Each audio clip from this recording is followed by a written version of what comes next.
هغه ورځ مې یو ملګری راغلی و، ما د هغې ایمان ته سلام وکړو، ما د هغې تقوا پرهیزګارۍ ته سلام وکړو. زما محترمو وایي د خپلو ملګرو سره لاړم لاهور ته، خو لیکن ما ته پته نه وه چې زما ملګري زناکار دي او بدکار دي او بدکردار دي. چې کله لاهور ته لاړو په چکر باندې، هلته په یو هوټل کې زما عزتمند و، موږ دیره شو او په دې هوټل کې چې کومه کمرې موږ له راکړه 14 نمبر کمره. نو چې کله وایي زه هغه 14 نمبر کمرې ته راغم، دروازه مې څنګه کولاوه که د کمرې چې مې وکتل پکې بربنډې جینکۍ ناستې وې. وایي एकदम مې واپس هغه دروازه را بنده کړه چې څنګه چلې غلطې کمرې ته راغم که څنګه. هغه ملګري را پسې شا طرف نه راغی، دیکې راکړه چې همدغه کمره ده که نه، همدغه کمره ده. خو به هر حال چې ما کم غوبل او کم لانجه او کم فساد دغه ملګرو سره په دغه ورځ باندې وکړو چې و بدبختو تاسو په دې ګناه کې مبتلا وئ، تاسو د الله په نافرمانۍ کې مبتلا وئ، نو ما له سره د ګناه دعوت راکې، ما باندې سره بدکاري کې، ما باندې سره زنا کې، ما ولې د الله په نافرمانۍ کې راولئ. د هغې د شریعت مطابق ګیره ما ته په قرآن باندې لاس کېښوسته. مولوي صاحب دغه ملګري نه منې کېدل، هغې لاړه او بدکاري او زنا یې وکړه.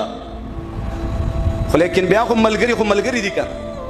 ستا ملګری مونځ نه کوي، دا بل ملګری ورته دا نه وایي چې ته ولې خفه به شي مړه ابو چې ته داسې تقوادار او دیندار راغلی، دا ورته نه وایي. هغه یو د الله په نافرمانۍ کې مبتلا وي، دا ورته دا نه شي ویلی یا ته څه کې لګوې ولې خیر خو دی. لیکن وایي دي هغه جنۍ هغه جنکۍ چې کومې دي هغه زما محترمو دې هلکانو راته داسې پوه کړلې چې زمونږ په دې ملګري باندې به ګورې زنا کې، هسې نه که زنا یې ونه کړه سبا به دا ملګری موږ ته پیغور راکوي چې تاسو هغه یې که نه چې هلته هم زنا کړې وه. نو هغه جنکۍ وایي ما ته پوه کړلې. لیکن انسان چې د ګناه نه بچ کېږي د چا په توفیق سره، انسان چې نیک اعمال کوي د چا په توفیق سره، د الله په توفیق سره. او چې د الله توفیق نه وي یو سبحان الله ویل هم مشکل دی. بیا دا اوس دا نوجوان د الله په توفیق سره بچ کېږي، په زړه کې غم دی، فکر دی، طلب دی چې زه ګناه ونه کړم، زه الله خفا نه کړم. بیا وایي زما ښځه داسې ده او داسې ده، خپله ځان ته نه ګوري، خپله خو خپل کردار ته وګوره. ستا کردار څنګه کردار دی، ستا افعال ستا اقوال هغه پټ پټ ګناهونه دې مخې ته کا چې نن دې په ښځه کې یو عیب راووته چې ښځه خو مې خرابه ده، خپله داسې ټیکي خپله صفا ژوند تېر کا. بیا وګوره چې پاک دامنه، حیاداره، دینداره، تقواداره، حسینه بیبي تاله الله درکوي که نه درکوي. خپله به په اوتو بوتو کې مبتلا یو بیبي به پاک دامنه غواړي او بالکل به درته میلاوه شي. قرآن کې الله پاک فرمایي الطيبات للطيبين والطيبون للطيبات الخبيثات للخبيثين والخبيثون للخبيثات. پاک سړي د پاکو بیبیانو د پاره دي، پاک دامنې بیبیانې د پاک دامنو سړو د پاره دي، خبیثې بدکرداره بد مزاجه زنانه د بدکرداره سړو د پاره دي، بدکرداره سړي د بدکرداره زنانو د پاره دي. دا ګنده ګنده سره الله میلاوي. ښه دا ذهن کې کېدی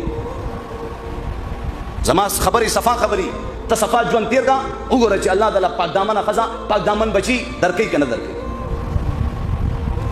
و چې ګلونه ولې بره نه به ګلونه راځي، چې خاورې ولې بره نه به خاورې راځي. وایي عمل د لارې مل دی، عمل د لارې مل دی. نو دغه نوجوان دا واقعه بیانوي، وایي مولوي صاحب دغه ځای کې د دې خلکو د مکر و فریب نه الله زه وساتلم. بهر حال د هغه ځای نه روان شو ابتاباد ته راغو. وایي په دې ابتاباد کې یوه حسینه جنۍ وه. وایي زه خو د ټور او د چکر په نیت روان کړی وم، منځ کې دې خپلو بدکارینو زناکارینو پسې ګرځېدل. زما محترمو نن د کیمرې په دې سترګه باندې دا خبره زه تاسو ته ریکارډ کول غواړم او ستاسو د آینده نسل ته دا میسج ور رسول غواړم او دې والدینو ته دا خبره کول غواړم چې په دې خپلو بچو باندې مضبوط نظر وساته او زما دې خبرې ته فل توجه سره غوږ کېږده. زما محترمو وایي چې کله ابتاباد ته راغو، وایي هلته چې کومې جنۍ پسې دې راغه، نو هغه جنۍ چې کوم ښایست و، وایي زه د ماشومتوب نه وایي تر اوسه پورې داسې ښایست ما په زندګۍ کې نه و کتلی. او دې جنۍ به شپه په 1000 روپۍ باندې زما عزتمندو د بدکارۍ دپاره خلکو سره به شپه کول په 1000 روپۍ باندې. دا زما د معاشرې حال زه تا ته بیانوم، دا زه درد او فکر تا ته بیانوم چې نن د الله د طرف نه خیرونه برکتونه رحمتونه کم طرف نه راشي. نن به ما او تا څنګه خوشحالیږو، نن به زما او ستا په مال کې اولاد کې برکت چین سکون راحت څنګه راشي چې کله خباثت غالبه شو. کله غیر چاپیره مؤمنان مسلمانان چې سچا پکه د الله د رسول په عشق کې زما عزتمندو ورننوتي دي او د ګناهونو نه ځان ساتي او په دین باندې هغه خپله زندګي تېروي. داسې خلک ډېر کم دي، خو 2 نمبر مسلمان ډېر زیات. د ګناه خباثت ډیر ذات دی جسے چې کله وي موږ ابتابات تراغو نو دغه نوجوانان هم د هغه جنۍ سره چې کوم د بدکارۍ نه وکړل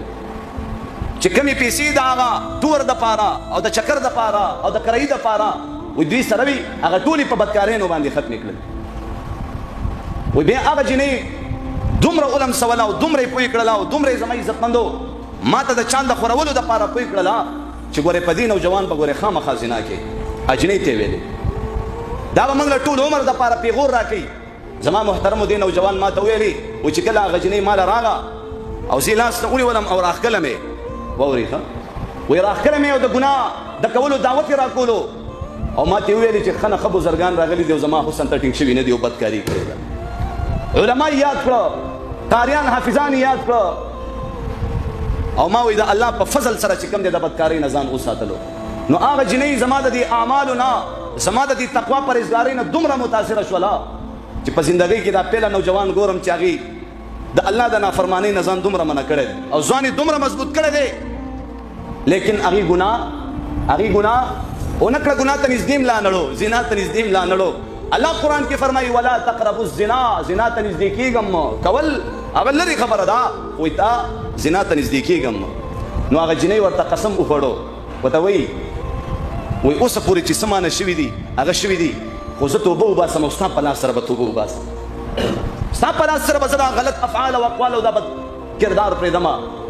زما محترمو لږ غونته کې ګناه ته ځان نیول دي لږ غونته کې د الله د نافرمانۍ نه ځان چېرته کول دي بیا وګورئ د دنیا دا ښځې د دنیا دا زیب او زینت د دنیا دا هر څه به الله ستا خوله راولي خو چې تر کومه پورې ته دي نامحرمه زنانو پسې ګرځي او ته د خپلې سترګې غلطې استعمالې او د خپل مال غلط استعمالې او د خپله ځواني غلطه استعمالې او د خپل طاقت غلط استعمالې او د خپل ښایست غلط استعمالې عمره به د دنیا سپی الله تعالی جوړ کړی دنیا به مخکې او ته به ذلیله دي دنیا پسې